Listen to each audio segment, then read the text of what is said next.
When being delivered from homosexuality, when walking out this process, we get frustrated. Why? Because God's taking too long, because it's not happening, like this, the 180 change isn't happening as quickly as we want it to, right? And we get frustrated. But you know what? We have to learn to have patience with God and have patience with ourselves. It took us years to get to where we were, right? It took us a long time to mess our lives up, to get it to a place that's outside of God's will.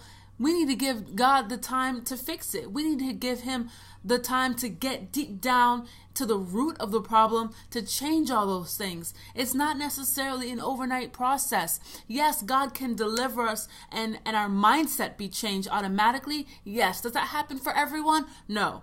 It doesn't. But for me, that's how it happened. It's like a light switch went on one day. I spent 20 years as a homosexual, but then one day, after giving my life to God and learning about him, studying the Bible, desiring him, all of a sudden, boom, one day, it just seemed like my eyes were open. The blinders were taken off of my eyes, and I was never the same. But did I struggle? Yes.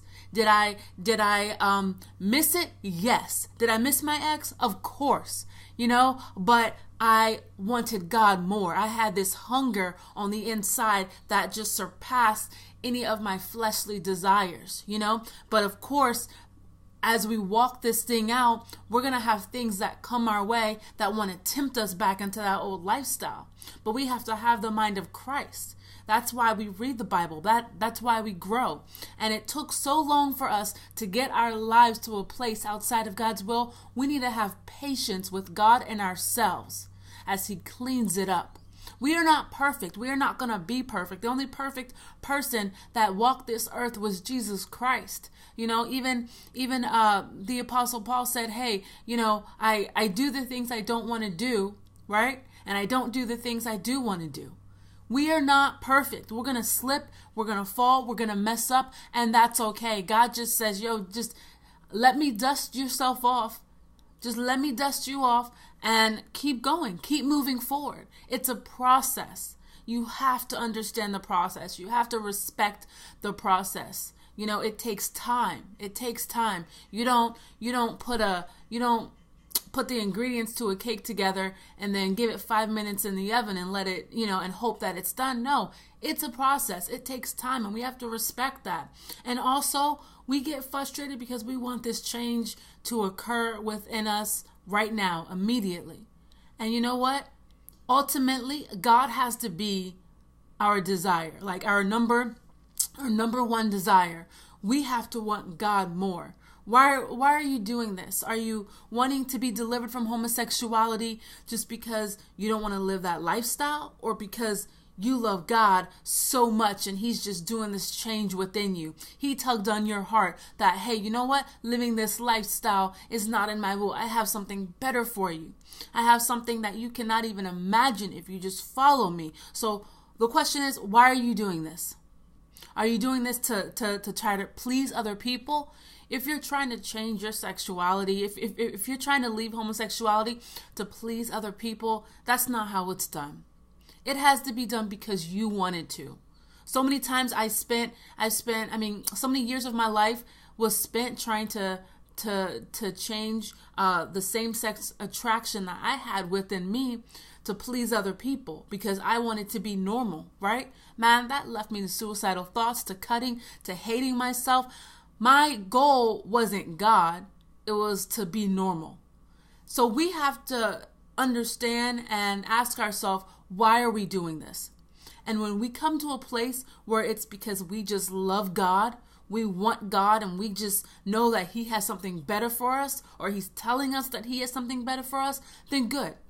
That's perfect. That's the place that we need to be in to walk this thing out fully. And as we get frustrated with the process and how long it's taking, whether it's years and, you're sitting here thinking, man, well, I still desire women, or, I just looked at that girl, or whatever the case is. It's a process. I love the analogy of the tree. You look at a tree and it has fruit on it, right? The fruit are the things that we're just trying to trying to take off, the things that we want God to uproot out of our life. We got depression, we got suicidal thoughts, we got homosexuality, we have cutting, a low self-esteem, self-hate, anger issues, we got all this different fruit that we don't like about ourselves, and we're trying to pick off all this fruit. We're trying to pick it off. But you know what? Fruit, it's gonna grow back. It's going to grow back on that tree unless we allow God to get to the root of it. If God gets to the root of that fruit tree, the whole tree dies. We don't have to focus on all of the fruits. Just focus on God. Focus on the plans that he has for you. Focus on your love for him. Focus on the fact that you want to know more about him. And let him worry about this stuff. Let him worry about the homosexuality, the depression, the drug addiction, the alcoholism. Let him worry about that. That's not your job. Your job is to focus in on God and allow him to do the work. And you'll just start to begin to see things just fall off in your life. God is a loving God. It's not about works trying to change all this outer stuff so that we're right with him. If you are a Christian and a professing follower of God, then you're already right with him. You're already right with him. So just allow him to work that process in you and allow yourself to be just be patient with God. Be patient with the process. It takes time. We spent years doing this stuff the wrong way. And we need to let God work that process within us. He can do it. He's done it for me. He's done it for millions before me. I'm not the first. I'm not the last. But in your journey, just be patient. And let your number one focus be God. And if it's not God being your number one focus, then something's wrong. Something's wrong. He has to be the center of everything. And when he's the center, everything changes.